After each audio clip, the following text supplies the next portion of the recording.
Ho, ho, ho, and welcome to the Adventures in Learning podcast. We have a season's greeting treat for you. Two of my dear friends, Jason Burns and Kate Kasch, are on today to talk about their amazing podcast. It's the Dear Santa podcast. And as you may remember, I was on their show a couple of months ago talking about Christmas books and books for the holidays. I'm going to make that list available this week for you. But today we're going to get to know Kate and Jason and maybe a special guest or two as we learn about the Dear Santa podcast. So, welcome, Kate. Welcome, Jason. Thank you. Hello, thank you for having us. I love the holiday looks. For those of you who can't see, we have Santa Claus here with us today, or at least one of Santa's helpers. And Kate is all festive in the background with her children's books. And it just looks so festive and amazing. We do love Christmas, Dr. Yeah. Diane. We launched the podcast in July of 2025 and, got some looks for sure because we've had the decorations up and our families gave us some wondering eyes, but now we don't look so foolish because now it's the season and we're ready to go. And you all are like 35 episodes in since Mhm. July. How are you pulling this together? Because you've had some amazing folks on the show. So tell us a little bit about the origin story of the Dear Santa podcast. Sure. So Kate and I are both writers. We grew up together in a town called North Attleboro, Massachusetts. We were not aware of what each other were doing. People grow up, they move away. We live in different states now. I had learned that Kate was writing Christmas novels, and we had a conversation and said, why don't we start writing some Christmas related movies? So we started writing scripts together. We're both, obviously you can tell by the look, if for those that are watching it on YouTube, we love Christmas. So we said, why don't we turn our love for Christmas into a podcast as well? That's amazing. And so, how do you go about finding your guests? What makes a good Dear Santa podcast episode? I think we get really creative, especially early on when we were doing episodes in July and August. Um, there you I think people get so excited to celebrate the season that when they have this chance to promote a movie, a book, a song, anything.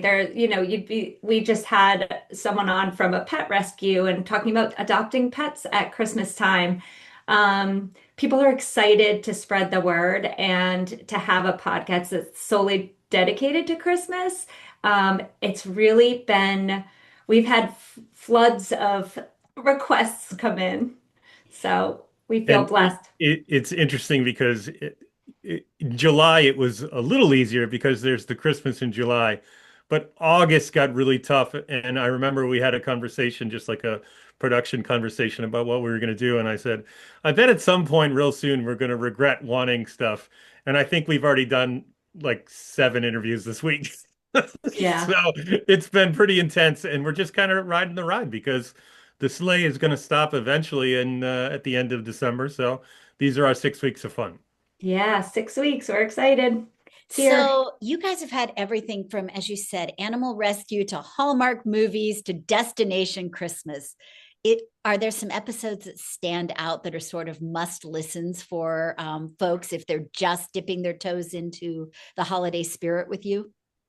Kate, what do you think? Oh, geez, that's a tough one. I mean, if you're doing research on where you want to go for the holidays, if you want to go Mhm. to a really Christmassy spot, definitely check out our Destination Christmas series, which is on our website. Also, they're separated, so you can just go through and see all the towns all over the country that we've been talking with.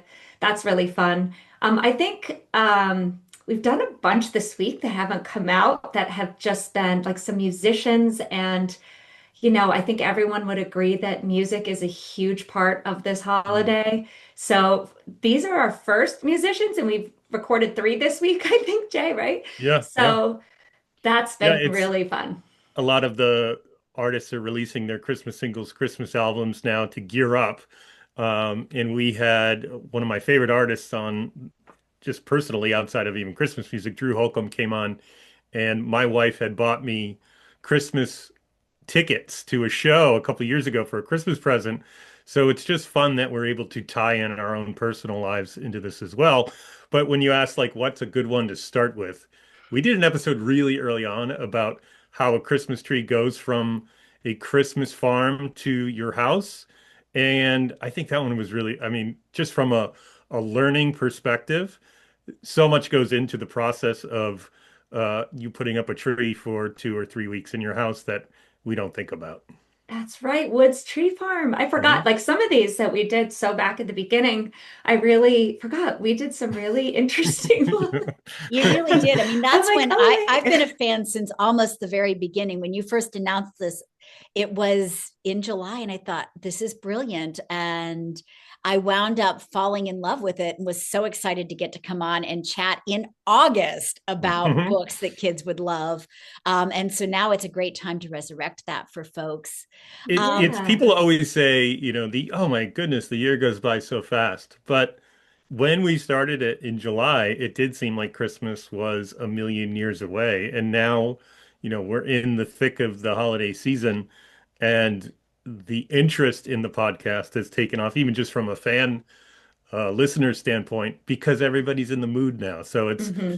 to have all those past episodes, we can see people going through the 30 plus episodes now, episode by episode in real time, even if they weren't listening then. So we kind of built these in a way that would be timeless, because ultimately we knew that those folks who weren't listening in the dog days of summer would be tuning in later in the year when the mood strikes. Yeah, and I think also now I'm trying to think of all the guests we've had on, and it's been really fun to see or hear about behind the scenes of making a movie, whether that's with writers, screenwriters, producers, directors, and then all the actors and actresses we've had on.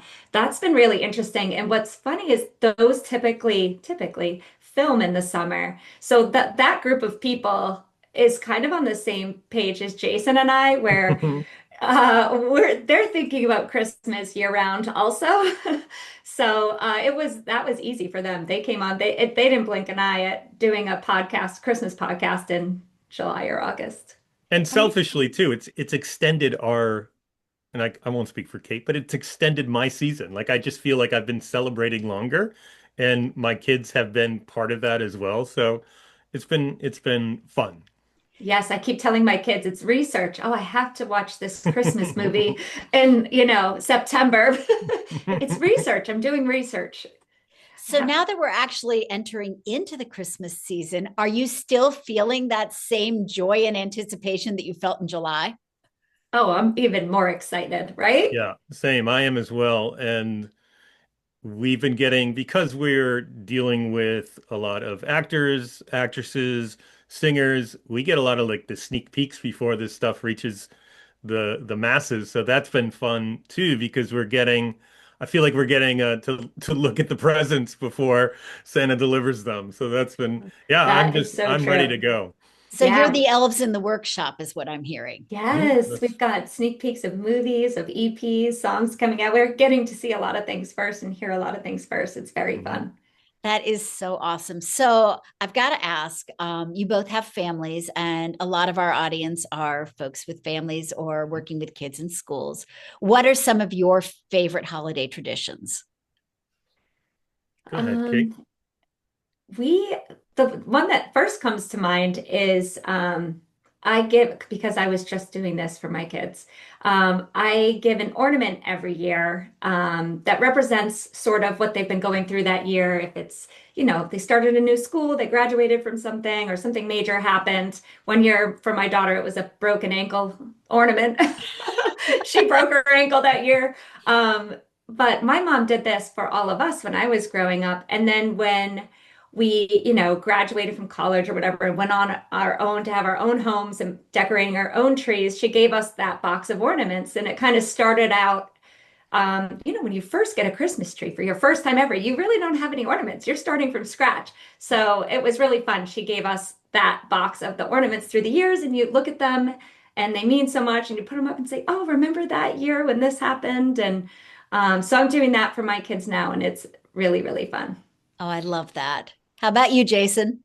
Yeah, so my daughter and I started a sort of a dare last year to watch 50 holiday movies. And so we didn't make it, but this year we decided to do 100 holiday anything. So it can be a single episode of a TV show that we like, it can be a movie, it can even be a music video, but we have to watch it together and we have to only watch it once. It doesn't count if we listen or watch twice.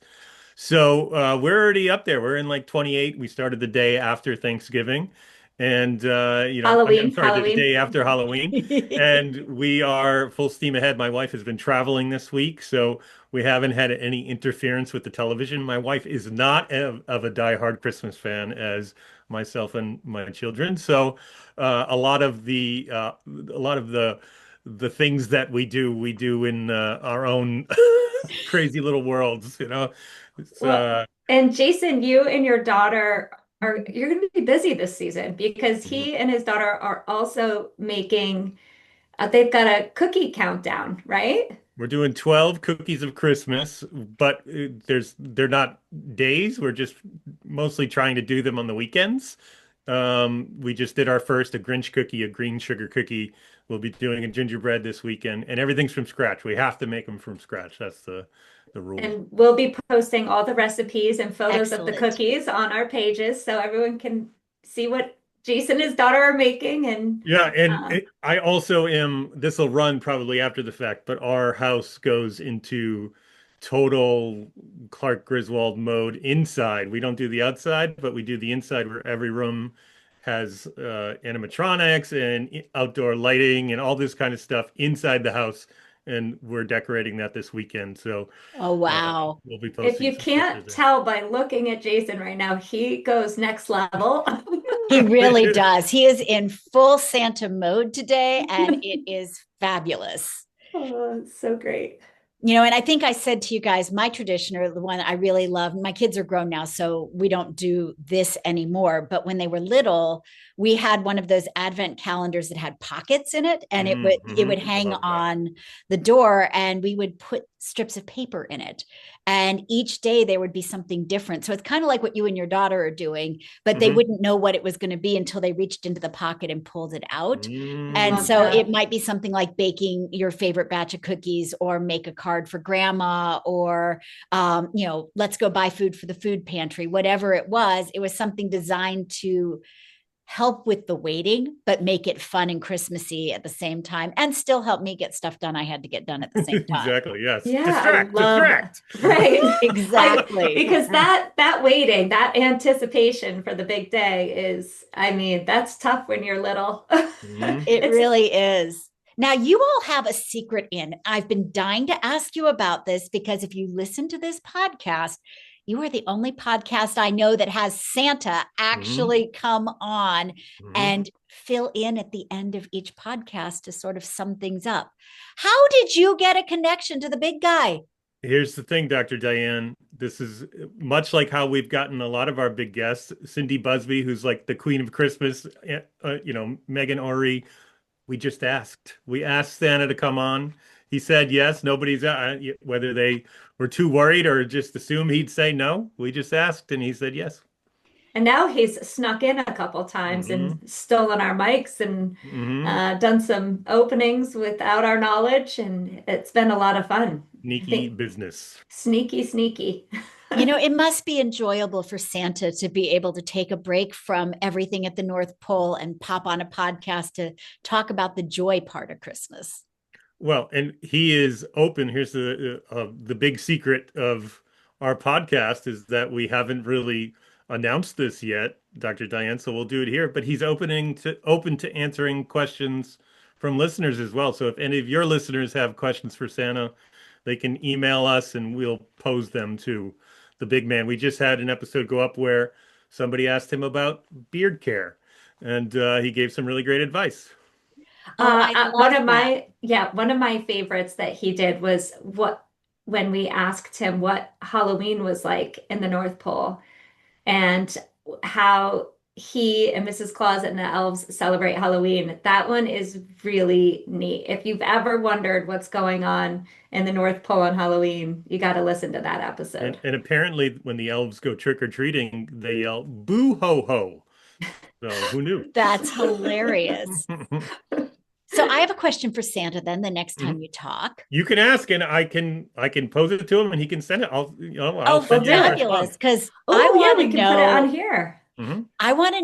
because, when we talk with kids and we sort of talk about doing kind acts for other people, not just as we're approaching Christmas, but, all through the year, but we focus on empathy a lot at Christmas.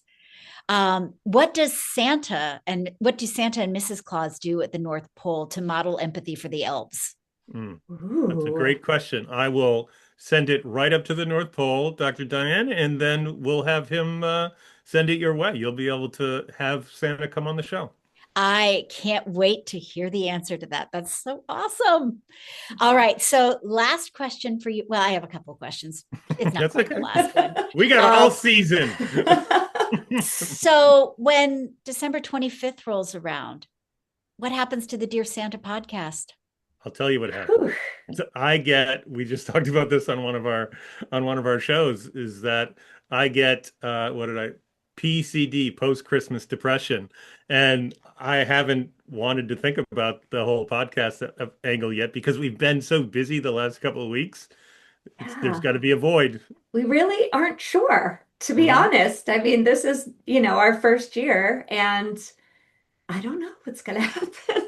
I, You I know, I'm assuming that people aren't going to want to promote Christmas projects in January and February. So if we do have to go on hiatus, then we would want to come back again next year and do it all over again. well, and maybe you do what Santa does. There was a year my youngest was like 9 or 10, and we had gone to Colonial Williamsburg. We had left New York and gone down to Colonial Williamsburg over like spring break. So it would have been March. And we're sitting in one of those tours. And all of a sudden, my 9 year old's eyes get really big. And I look over, and there is a man with a white beard and a red jacket and Bermuda shorts and flip flops sitting next to her. And she's just staring and staring and staring. And she's putting two and two together. And he looks over at her and winks and hands her a business card. And it was S. Claus. And he was on vacation. So Whoa. maybe like Santa Claus, Mm, you all get to take a vacation somewhere sunny and then mm. come back refreshed and rejuvenated and ready to go. Or That and this sounds is just lovely. this is a real-time pitch to Kate. Or much like Saved by the Bell did that one summer, we just have a summer series where they work at somebody's beach resort, and we'll just beach resort it. Oh my gosh, I'm open to that. I'm very open to that. That would be fun. You might have to Yeah. go explore how they celebrate Christmas around the world. Go to Ooh. the Hmm. Southern Hemisphere. You guys have been so Hmm. locked here in the Northern Hemisphere. Maybe you go south for a little while. Hmm. Yeah, maybe. Hmm.